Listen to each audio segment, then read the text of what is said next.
అప్పుల బాధలు వెంటాడుతున్నాయా? అయితే 6 జేవిఆర్ వారి జాతిరత్నాలు ధరించండి. రైట్, బ్రేకింగ్ న్యూస్ చూస్తున్నాం మనం టీవీ స్క్రీన్ పై. హైదరాబాద్ పోలీస్ శాఖలో సంచలనం రేపిన ఘటనలో Jubilee hills police station CI Srinivasulu రెడ్డిని సస్పెండ్ చేస్తూ హైదరాబాద్ పోలీస్ కమిషనర్ ఉత్తర్వులు జారీ చేశారు. ఫిర్యాదు చేయడానికి వచ్చిన ఒక మహిళను తన అధికారాన్ని దుర్వినియోగం చేస్తూ వ్యక్తిగతంగా శారీరకంగా లొంగ తీసుకొని ఆ తర్వాత ఆమెను బెదిరించడం, డబ్బులు వసూలు చేయడం వంటి ఆరోపణలు అంతర్గత విచారణలో ప్రాథమికంగా నిర్ధారణ కావడంతో ఈ చర్యలు తీసుకున్నారు. సంగారెడ్డి జిల్లా అమీన్పూర్ పోలీస్ స్టేషన్లో సీఐగా పనిచేస్తున్న సమయంలో తన భర్తపై ఫిర్యాదు చేయడానికి వచ్చిన ఒక మహిళతో శ్రీనివాసులు రెడ్డి పరిచయం పెంచుకున్నారు. ఆమెకు న్యాయం చేస్తానని నమ్మించి ఆ తర్వాత వ్యక్తిగత సంబంధం కొనసాగించినట్లు విచారణలో తేలింది. అలా కొంతకాలం ఇద్దరు ఒకే ఇంట్లో కలిసి నివసించినట్లు కూడా దర్యాప్తు అధికారులు గుర్తించారు. బాధిత మహిళ ఫిర్యాదు ప్రకారం తనకు సంబంధించిన వీడియోలను అడ్డంగా పెట్టుకొని శ్రీనివాసులు రెడ్డి తన నుంచి భారీ మొత్తంలో డబ్బులు వసూలు చేశారట. సో దాదాపుగా ₹1,00,00,000 పైగా నగదు తీసుకున్నారని ఆమె ఆరోపిస్తోంది. అంతేకాకుండా తన పదోన్నతులు, బదిలీల కోసం కూడా తన డబ్బులను వినియోగించుకున్నారని కూడా మహిళ ఫిర్యాదులో చెప్తున్న పరిస్థితి. సో ఇలాంటి నేపథ్యంలో ఈ వ్యవహారంపై బాధిత మహిళ ఇటీవల ఉన్నతాధికారులని అలాగే డీజీపీని నేరుగా కలిసి పూర్తి స్థాయి ఆధారాలను సమర్పించారు. ఆమె అందజేసిన ఫిర్యాదు అండ్ వీడియోలు, ఇతర ఆధారాల ఆధారంగా పోలీస్ శాఖ ప్రత్యేక అంతర్గత విచారణ కమిటీని ఏర్పాటు చేసింది. విచారణలో మహిళ చేసిన కీలక ఆరోపణలకు మద్దతుగా ఆధారాలు లభించడంతో శ్రీనివాసులు రెడ్డిపై శాఖాపరమైన చర్యలు తీసుకోవాలని కూడా కమిటీ సిఫార్సు చేసింది. విచారణ అనంతరం ఆరోపణలు ప్రాథమికంగా నిజమని నిర్ధారించిన హైదరాబాద్ పోలీస్ కమిషనర్ శ్రీనివాసులు రెడ్డిని సస్పెండ్ చేస్తూ ఉత్తర్వులు జారీ చేశారు. అలాగే బాధిత మహిళను బెదిరించినట్లు కూడా విచారణలో గుర్తించారు. అయితే ఇంకా ఈ వ్యవహారంలో తదుపరి దర్యాప్తు కొనసాగుతోంది. విచారణ పూర్తయ్యే వరకు సంబంధిత చట్టపరమైన శాఖాపరమైన చర్యలు కొనసాగినట్టుగా అధికారులు చెప్తున్న పరిస్థితి. సో తుది విచారణ, ఆ నివేదిక ఆధారంగా, ఆ ఫైనల్ రిపోర్ట్ ఆధారంగా మరిన్ని చర్యలు తీసుకునే అవకాశం కూడా ఉంది. ఇప్పటికే శ్రీనివాసులు రెడ్డి జూబ్లీ సీఏ కొనసాగుతున్నారు. సో సిపి సజ్జనర్ ఒక్కసారిగా అతనిపై సస్పెన్షన్ వేటు విధించారు. ఒక మహిళని ఇంతకుముందు అమీన్పూర్లో సీఐగా వర్క్ చేస్తున్నప్పుడు ఆ మహిళ తన భర్తతో ఉన్న వివాదాల నేపథ్యంలో అయితే డివోర్స్, లేదంటే కనుక ఇద్దరి ఆస్తి, అయితే ఆవిడ పెళ్ళప్పుడు ఇచ్చిన ఆ కట్నం కావచ్చు, అంటే ఆ బంగారం కావచ్చు, దానికి సంబంధించి ఒక న్యాయం చేయమని చెప్పి అమీన్పూర్ పోలీస్ స్టేషన్ తలుపు తట్టింది. అయితే అక్కడ సిఐగా పనిచేసినటువంటి ఈ శ్రీనివాసులు రెడ్డి తనను నమ్మించి నీకు న్యాయం చేస్తా ఎట్టి పరిస్థితుల్లో అంటూ ఆ అమ్మాయికి చెప్పడం జరిగింది. సో దాంతో ఆ బాధిత మహిళ కూడా ఈ శ్రీనివాసులు రెడ్డిని నమ్మింది. సో పోలీస్ వాళ్ళని, అంటే వాళ్ళకి కష్టంలో ఉన్నప్పుడు పోలీస్ వాళ్ళని ఆబ్వియస్గా నమ్ముతారు. ఎవరైనా సరే, అక్కడ అబ్బాయి ఉన్నా సరే, అమ్మాయి ఉన్నా, ఎవరున్నా, ఆంటీ ఉన్నా, అంకుల్ ఉన్నా. సో దాంట్లో డౌట్ ఏం లేదు. ఒకవేళ వాళ్ళకేమన్నా, అంటే వాళ్ళకి న్యాయం జరగాలి కాబట్టి వాళ్ళకి ఎంతో కొంత డబ్బులో లేకపోతే బంగారమో ఇంకోటి ఇవ్వడానికైనా సరే ఏ మాత్రం ఆలోచించరు, వెనక ముందు ఆలోచించకుండా వాళ్ళకి డబ్బులు ఇచ్చేస్తారు. అంటే మనకి మళ్ళీ పోలీస్ వాళ్ళకి ఎదురు తిరిగితే రేపొద్దున మళ్ళీ సిచ్యువేషన్ మొత్తం మారిపోద్దేమో, మనకి జరగాల్సిన న్యాయం జరగదేమో అనే భయంలో చాలామంది డబ్బులు ఇచ్చేస్తూ ఉంటారు. ఇప్పటికీ స్టిల్, అంటే పోలీస్ వాళ్ళు డబ్బులు తీసుకోరు అనేది ఎంత నిజమో, అక్కడ గ్రౌండ్ లెవెల్లో ఇలాంటి పనులు జరిగేది అంతే నిజం. సో ఇలాంటి నేపథ్యంలో ఎప్పుడైతే ఆ అమ్మాయి తరచూ స్టేషన్కి రావడం అండ్ దానికి సంబంధించి ఆవిడ దగ్గర ఉన్న ఆధారాలు ఏవైతే ఉన్నాయో, వాళ్ళ భర్తకు సంబంధించిన ఆ స్క్రీన్ షాట్స్ కావచ్చు, ఆ వాట్సాప్ ఆడియోస్ కావచ్చు, ఇవన్నీ ఎప్పుడైతే శ్రీనివాసులు రెడ్డికి ఆ అమ్మాయి సమర్పించిందో దాని తర్వాత ఈ అమ్మాయిని వ్యక్తిగతంగా వాడుకోవాలి, సో ఎలాగైనా సరే ఆ అమ్మాయిని అనుభవించాలి అనే ఉద్దేశంతో ఆ అమ్మాయిని ఇంకా అంటే బయటికి తీసుకెళ్ళటం, సో దానికి సంబంధించి ఆ అమ్మాయితో మాట్లాడటం, ఇలాంటివన్నీ కూడా చేసేవాడు. అండ్ ఎప్పుడైతే తనకి జూబ్లీ హిల్స్ ట్రాన్స్ఫర్ అయిందో ఆ ట్రాన్స్ఫర్కి కూడా అమీన్పూర్ నుంచి మనం జూబ్లీ హిల్స్ వెళ్ళాలంటే తన పదోన్నతుల విషయంలో కూడా ఆ అమ్మాయి దగ్గర డబ్బులు తీసుకొని ఆ అమ్మాయిని వేధించి, ఆ అమ్మాయి ఏదైతే వీడియోలు తీసుకొని, ఇద్దరు బయటికి వెళ్ళారు కదా, ఆ వీడియోలు తీసుకొని వాళ్ళ భర్తకి చెప్తారని బెదిరించాయంట. అసలు నిజంగా వీడిని సీఐ అంటారా? అంటే ఎంత దారుణం చెప్పండి. ఒక మహిళను నమ్మించి ఆ అమ్మాయి న్యాయం కోసం వస్తే తనకి నీ కుదిరితే న్యాయం చేయి, లేదంటే పంపించి.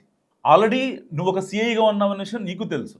అలాంటప్పుడు ఆ మహిళను నమ్మించాల్సిన అవసరం ఏమొచ్చింది ఇక్కడ? మళ్ళీ అమీన్పూర్ నుంచి ఎప్పుడైతే జూబ్లీ హిల్స్ సీఐగా ట్రాన్స్ఫర్ అయ్యాడో అప్పుడు కూడా ఈ పత్యాపరాలు మొత్తం స్టార్ట్ చేశాడు.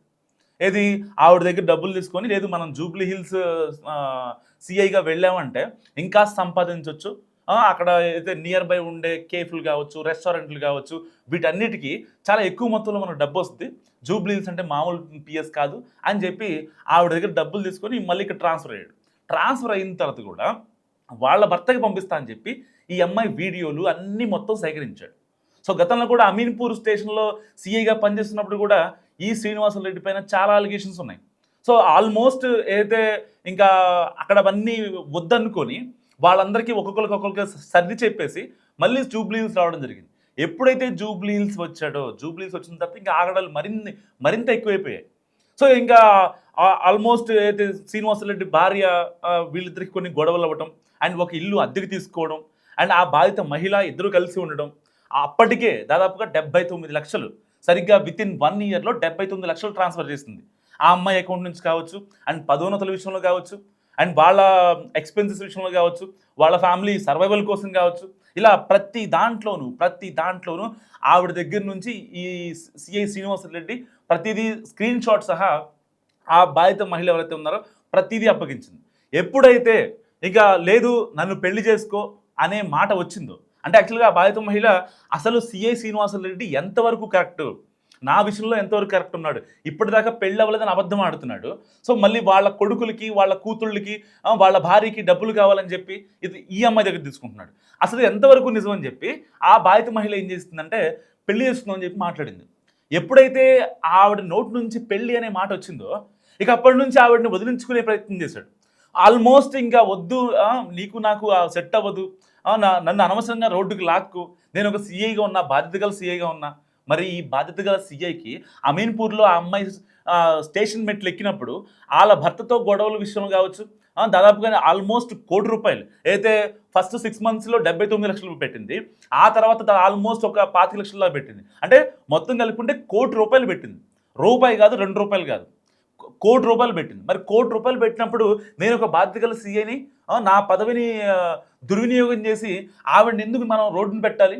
సో ఆల్మోస్ట్ అప్పటికే ఆవిడ ఈ లాయర్స్ని అప్రోచ్ అయింది, వీళ్ళందరితో మాట్లాడింది.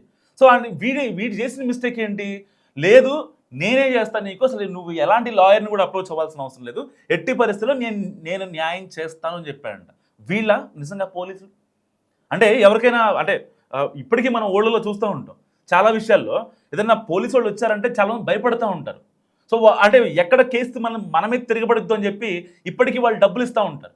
ఎందుకు తెలుసా, అంటే వాళ్ళు ఎంత అడిగినా సరే అవసరానికి మించి ఇచ్చేస్తూ ఉంటారు చాలామంది. వాళ్ళు ఎక్కడ వాళ్ళ మీద తిరగబడుద్దు అని చెప్పి అది అనే ఒక ఉద్దేశంతో మాత్రమే వాళ్ళకి ఇస్తూ ఉంటారు.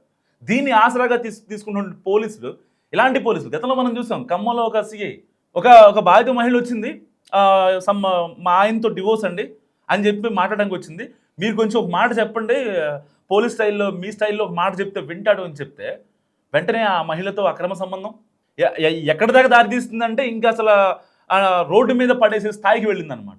అంటే వీళ్ళ రీసెంట్గా ఒక ట్రైనీ ఐపీఎస్ ఒక తన తోటి ట్రైనీ మహిళ ఐపీఎస్తో ఆల్రెడీ అక్రమ సంబంధం పెట్టుకొని ఆ అమ్మాయి రూమ్కి వెళ్ళి ఆ అమ్మాయిని ఇబ్బంది పెట్టి మెడపై కత్తి పెట్టి ఫోన్ పాస్వర్డ్లు ఇస్తావా ఇవ్వవా అని చెప్పి మళ్ళీ తనకి ఏదో పెళ్ళయిందని చెప్పి మళ్ళీ ఆవిడని ఇబ్బంది పెట్టడం, వాళ్ళ ఆయన్ని ఇబ్బంది పెట్టడం. అంటే అధికారం ఉందనా ఇవన్నీ దుర్వినియోగాలు ఎంతవరకు ఇవన్నీ సెట్ అవుతాయి? ఒక ఎక్స్టెంట్ వరకే. అంటే మనం ఏం చేసిన సెట్ అయిపోద్ది, మనం మాట్లాడిందే వేదం, చేసిందే ఇది చట్టం అని చెప్పి ఎంతవరకు ఉంటుంది? మీ పదవుల విషయంలో కావచ్చు మీరు ఎంత గట్టిగా ఆలోచిస్తారో అండ్ సమాజం కూడా అంతే ఆలోచిస్తుంది. ఆవిడ పక్కా ప్రూఫ్స్తో ఏదైతే పెళ్ళి అన్న తర్వాత ఎప్పుడైతే శ్రీనివాసరెడ్డి నిరాకరించాడో వెంటనే సిపి సజ్జనర్కి ట్వీట్ చేసింది అండ్ మెసేజ్ పెట్టింది అండ్ దాని తర్వాత తన దగ్గర ఉన్న ప్రూఫ్స్ మొత్తాన్ని బయటపెట్టింది. సో ఇలాంటి నేపథ్యంలో సిఐ శ్రీనివాసరెడ్డి పైన సస్పెన్షన్ వేటు విధించింది సిపి సజ్జనర్ ఆఫీస్.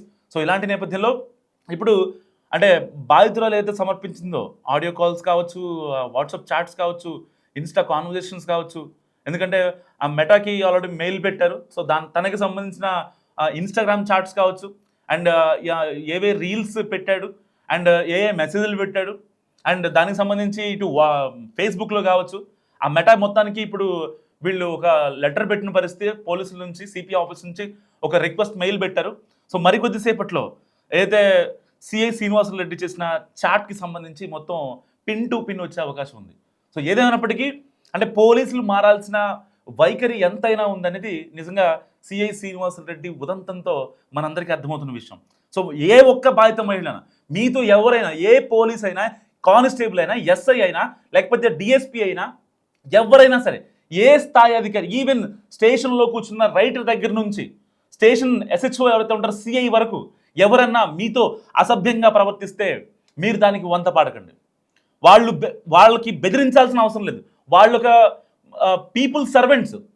వాళ్ళు తీసుకునే ప్రతి రూపాయి మనం కట్టే ట్యాక్సుల నుంచే వెళ్తాయి. చాలామంది మర్చిపోతూ ఉంటారు. అంటే వాళ్ళు వాళ్ళు వాళ్ళు ఏం మాట్లాడినా పర్లేదు, వాళ్ళు ఏం చేసినా పర్లేదు, మనకి న్యాయం జరుగుద్ది కదా అనే ఒక ఫోబియాలో ఉంటారు, ఒక భ్రమలో ఉంటారు. నిజంగా చాలామంది గ్రామాల్లో చాలామంది బయటకు రావాల్సిన సిచ్యువేషన్. మీరు కేసు పెట్టిన తర్వాత ఎఫ్ఐఆర్ ఫైల్ అవ్వాలి. ఎఫ్ఐఆర్ ఫైల్ అయిన తర్వాత ఛార్జ్షీట్ అవ్వాలి. ఛార్జ్షీట్ అయిన తర్వాత పోలీసులు కోర్టుకు సమర్పించాలి. ఇదే ప్రాసెస్. అంతేగాని మీరు సాక్షుల కోసమో పోలీసు వాళ్ళని ప్రసన్నం చేసుకోవడానికి డబ్బులు ఒక్క రూపాయి కూడా ఇవ్వాల్సిన, అంటిల్ అన్లెస్ మీ దగ్గర తప్పు లేనంత వరకు.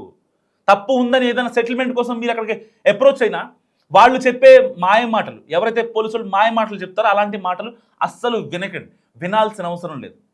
ఇవాళ అంటే కాక్రోచ్ జనతా పార్టీ ఢిల్లీ లెవెల్లో కేంద్ర మినిస్టర్నే, కేంద్ర మంత్రినే ఇవాళ తప్పించారంటే అంటే మన రైట్స్ ఏంటో మనం గుర్తుపెట్టుకోవాలి. ఫస్ట్ థింగ్, మనం ఎంతవరకు వెళ్తున్నాం, మనం ఎంతవరకు మాట్లాడుతున్నాం అనేది చాలా ఇంపార్టెంట్. లిమిట్ దాటిన తర్వాత ఎవరికైనా మనం కంప్లైంట్ చేసే అవకాశం ఉంది. ఎవరి మీదైనా ఎవరికైనా మనం కంప్లైంట్ చేసే అవకాశం ఉంటుంది. నిజంగా అంటే పోలీస్ శాఖలో సిఐ శ్రీనివాసరెడ్డి ఉదంతం ఒక బెంచ్ మార్క్గా చెప్పొచ్చు. మరి మీరేమనుకుంటున్నారు? మస్తు కామెంట్ చేయండి. హలో ఒక విషయం చెప్తా, వింటా అంటే ఒక నిమిషం. చెప్పు. ఆ ఫోటోలు ఎడంటాడు ఇచ్చేసినావు, ఓకే? ఉమ్, దాంట్లో నేను ఒక్కనేం లేను, ఉమ్. ఓకే? అది చూసుకో జాగ్రత్త, ఏంటి? అది చూసుకో జాగ్రత్తగా, ఓకే? అవునా? ఆడపిల్లవు కదా. ఓ, ఈరోజు ఆడపిల్లని గుర్తుకొచ్చినానా? రోడ్డు మీద కొట్టినప్పుడు రాలే, మీ ఇంట్లో బట్టలు ఇప్పి కొట్టినప్పుడు గుర్తు రాలేదా? ఎవరిని కొట్టిరో, లిఫ్ట్ లో బట్టలు ఇప్పి కుట్టినప్పుడు గుర్తు రాలేదా ఆడపిల్లని? చెప్తున్నా. ఆడపిల్ల డ్రెస్ జింపి కుట్టినప్పుడు గుర్తు రాలేదా? ఈ బుద్ధి గుర్తుకొచ్చినాను ఆడపిల్లనని. నా జీవితం బొగ్గుపాలు చేసి ఈ బుద్ధి ఆడపిల్లనని గుర్తుకొచ్చినానా? రోడ్డు మీద పెట్టినవే నన్ను తెచ్చి అన్యాయం చేసి పెట్టారే. ఇంకేం చేసేస్తారు? ఎవరిని రోడ్డుని మీరు పెట్టారు. మీరు నా జీవితాన్ని నాశనం చేసి రోడ్డు మీద పెట్టావు. ఇక చూసుకుందాంలే. మాదేమో నాకు పోతే పోనీ, నా పరువు ఏమైతుంది? పరువు పోతే పోనీ. ఇన్ని రోజులు అదే కదా నువ్వు అన్నావు. నువ్వు పిక్కోపో, నువ్వేం పిక్కుంటావు పిక్కోపో, ఏం చేస్తావు చేసుకోపో అన్నావు కదా. పోనీలో వదిలే, ఏదైతే అదేమని పానాలు పోతాయి అంతే కదా. నో ప్రాబ్లం, చలో.